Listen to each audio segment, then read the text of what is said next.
राधे राधे। जय श्री कृष्णा फ्रेंड्स, कैसे हैं आप सभी लोग। आशा करती हूँ कि अच्छे होंगे। आज मैं आप लोगों को वट सावित्री व्रत कथा सुनाऊंगी। भद्र देश के एक राजा थे जिनका नाम अश्वपति था। भद्र देश के राजा अश्वपति के कोई संतान न थी। उन्होंने संतान की प्राप्ति के लिए मंत्रोच्चारण के साथ प्रतिदिन 1,00,000 आहुतियां दी। 18 वर्षों तक यह क्रम जारी रहा। इसके बाद सावित्री देवी ने प्रकट होकर वर दिया कि राजन, तुझे एक तेजस्वी कन्या पैदा होगी। सावित्री देवी की कृपा से जन्म लेने के कारण से कन्या का नाम सावित्री रखा गया। कन्या बड़ी होकर बेहद रूपवान हुई। योग्य वर न मिलने की वजह से सावित्री के पिता दुखी थे। उन्होंने कन्या को स्वयं वर तलाशने भेजा। सावित्री तपोवन में भटकने लगी। वहाँ शालो देश के राजा द्युम्नसेन रहते थे, क्योंकि उनका राज्य किसी ने छीन लिया था। उनके पुत्र सत्यवान को देखकर सावित्री ने पति के रूप में उनका वरण किया।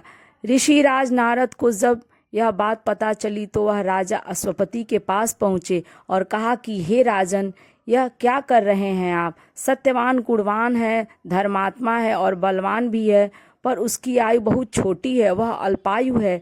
1 वर्ष के बाद ही उसकी मृत्यु हो जाएगी। ऋषिराज नारद की बात सुनकर राजा अश्वपति घोर चिंता में डूब गए।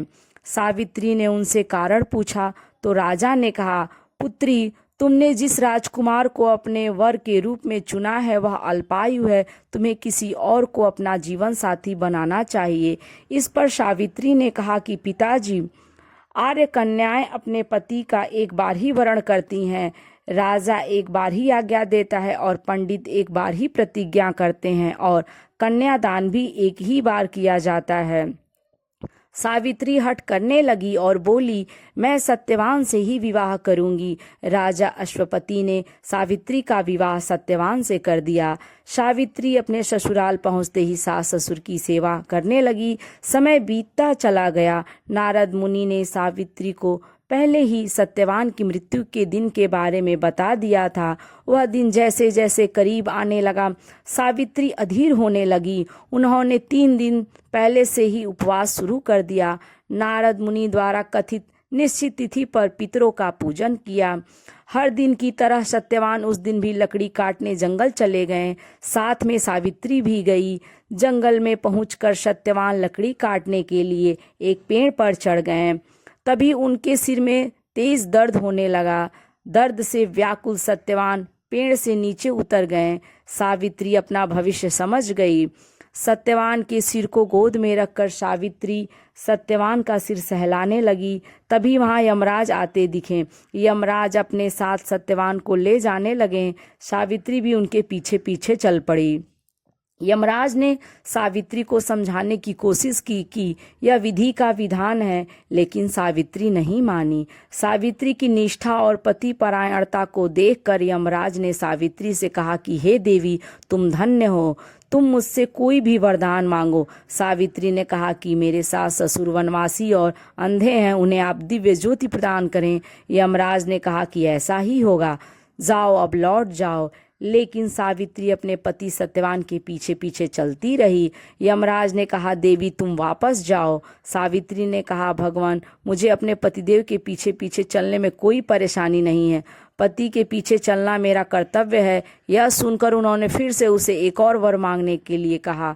सावित्री बोली, हमारे ससुर का राज्य छिन गया है, उसे पुनः वापस दिला दें।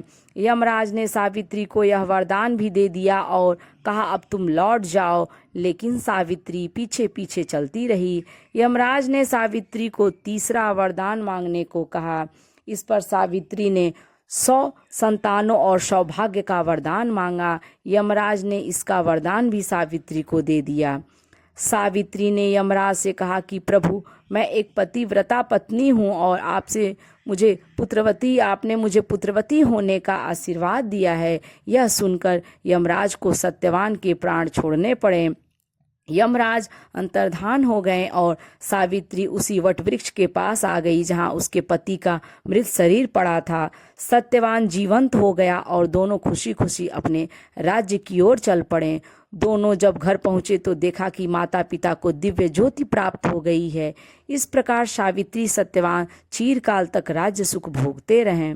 अतः पतिव्रता सावित्री के अनुरूप ही प्रथम अपने सास ससुर का उचित पूजन करने के साथ ही अन्य विधियों को प्रारंभ करें। वट सावित्री व्रत करने और इस कथा को सुनने से उपवासक के वैवाहिक जीवन का, जीवन साथी की आयु पर किसी भी प्रकार का कोई संकट आया हो तो वो भी टल जाता है। तो दोस्तों, यदि ये आपको वीडियो अच्छी लगी हो तो लाइक करें, और यदि मेरे चैनल पर आप नए हैं तो इसे सब्सक्राइब करें।